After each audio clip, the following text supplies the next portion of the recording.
Day 2 अध्याय 1 श्लोक 2। Topic Sanjay ने धृतराष्ट्र को युद्ध का हाल बताया। जब संजय ने पहली बार बताया युद्ध का सच, भगवत गीता चैप्टर 1 श्लोक 2 इनर वॉर बिगिंस। कल हमने एक सवाल सुना, एक अंधे राजा का सवाल, एक ऐसा सवाल जो सिर्फ युद्ध के बारे में नहीं था, बल्कि उसके अपने डर, उसके अपने मोह और उसके अपने भविष्य के बारे में था।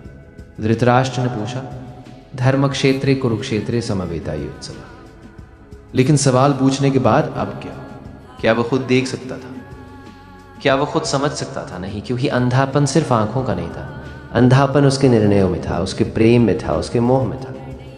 और अब इस अंधे राजा की आंखें बनने वाला था एक ऐसा व्यक्ति जो सिर्फ देखता नहीं था, बल्कि सत्य को देखता था। वह था संजय। अब महाभारत का दूसरा श्लोक शुरू होता है, और ये श्लोक सिर्फ एक सूचना नहीं है, ये उस पल की शुरुआत है जब सत्य पहली बार सामने आने लगता है। श्लोक 1-2।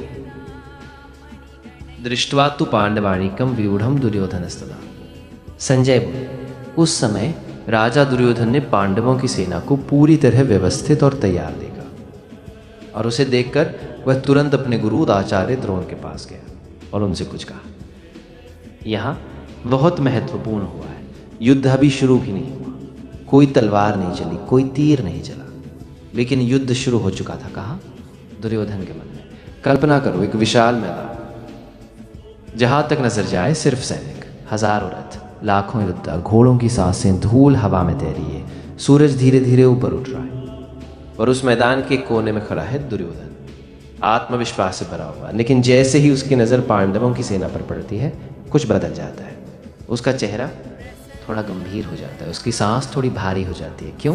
क्योंकि उसे पहली बार एहसास होता है ये युद्ध आसान नहीं होगा। दुर्योधन का मन, दुर्योधन हमेशा से अहंकारी था। उसे हमेशा लगता था मैं सबसे शक्तिशाली हूँ, मेरे पास सबसे बड़ी सेना है, मेरे पास भीष्म है, द्रोण है, कर्ण है।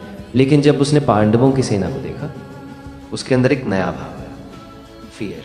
और ये डर उसने किसी को नहीं दिखाया, क्योंकि अहंकारी व्यक्ति कभी स्वीकार नहीं करता कि वह डर रहा है। वह क्या करता है? वह नियंत्रण करने की कोशिश करता है। और यही कारण है कि दुर्योधन सीधे अपने गुरु द्रोण के पास गया।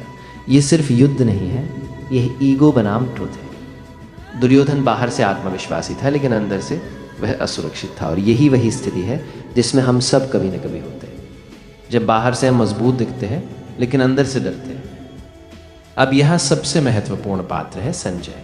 संजय सिर्फ एक कथावाचक नहीं है, संजय एक अवलोकन करता है। उसके पास दिव्य दृष्टि है, लेकिन दिव्य दृष्टि का मतलब सिर्फ दूर देखना नहीं है। दिव्य दृष्टि का मतलब है सत्य को देखना, बिना किसी पक्षपात के, बिना किसी भावना के, बिना किसी लगाव के। संजय न तो फैसला सुनाते हैं, न ही जज करते हैं। संजय सिर्फ देखते हैं, और यही जीवन की सबसे बड़ी कला है, एक अवलोकन करता बनना। आज आपके जीवन में भी यही हो रहा है। हर दिन, हर पल, जब आप ऑफिस जाते हैं, जब आप परिवार में कोई फैसला लेते हैं, जब आप अपने करियर के बारे में सोचते हैं, आपके अंदर दो पात्र होते हैं, एक दुर्योधन और एक संजय। दुर्योधन कौन है? आपका अहंकार, जो हमेशा जीतना चाहता है, जो हमेशा नियंत्रण रखना चाहता है, जो हमेशा सही होना चाहता है। और संजय कौन है? आपकी जागरूकता है, जो सिर्फ सत्य को देखती है। भगवान, क्या ये सिर्फ एक युद्ध की शुरुआत है, या यह मेरे अंदर के युद्ध की शुरुआत है? श्री कृष्ण, यह युद्ध हमेशा से तुम्हारे अंदर था। जब अहंकार और सत्य आमने सामने खड़े होते हैं, तब कुरुक्षेत्र बनता है। जब डर और साहस आमने सामने खड़े होते हैं, तब युद्ध शुरू होता है। और जब तुम अवलोकन करता बन जाते हो, तब ज्ञान शुरू होता है। इस श्लोक में एक छिपा हुआ संदेश है। दुर्योधन ने सेना को देखा और तुरंत प्रतिक्रिया दी, लेकिन संजय ने सेना को देखा और सिर्फ अवलोकन किया। यही अंतर है प्रतिक्रिया और अवलोकन में। प्रतिक्रिया अहंकार से आती है, अवलोकन जागरूकता से। मान लो आप इंटरव्यू देने गए, आपने दूसरों को देखा, कुछ आपसे ज़्यादा आत्मविश्वासी है, तुरंत आपका मन प्रतिक्रिया करता है, शायद मैं हार जाऊंगा। ये दुर्योधन है। लेकिन अगर आप सिर्फ अवलोकन करें, ठीक है मुकाबला मजबूत है, लेकिन मैं तैयार हूँ। और यही फर्क सफलता और असफलता के बीच होता है। ध्यान से सुनो, महाभारत का युद्ध तलवारों से पहले हमारे विचारों में लड़ा गया था, और आपके जीवन का हर युद्ध भी कार्यों से पहले विचारों में लड़ा जाता है।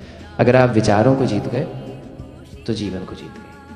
अपने जीवन के बारे में सोचो, अभी इस पल में आप किसके नियंत्रण में हो?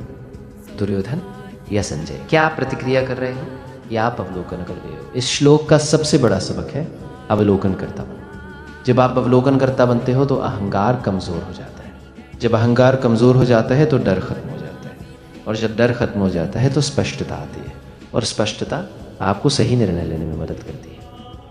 आज कुरुक्षेत्र सिर्फ एक रणभूमि नहीं है, यह आपका मन है, और दुर्योधन आपका अहंकार है, और संजय आपकी जागरूकता है। सवाल ये नहीं है कि युद्ध कौन जीतेगा, सवाल ये है आप किसके साथ खड़े हो, अहंकार के साथ या जागरूकता के साथ। कल हम देखेंगे जब दुर्योधन अपने गुरु द्रोण से बात करेगा, और उस बातचीत में उसका अहंकार, उसका डर और उसका वास्तविक मनोभाव सामने आएगा। ये सिर्फ महाभारत की कहानी नहीं है, यह आपकी कहानी है। अगर आपको ये यात्रा पसंद आ रही है तो इस वीडियो को लाइक करें, शेयर करें और सब्सक्राइब करें, क्योंकि हर दिन गीता का एक श्लोक आपके जीवन की दिशा बदल सकता है।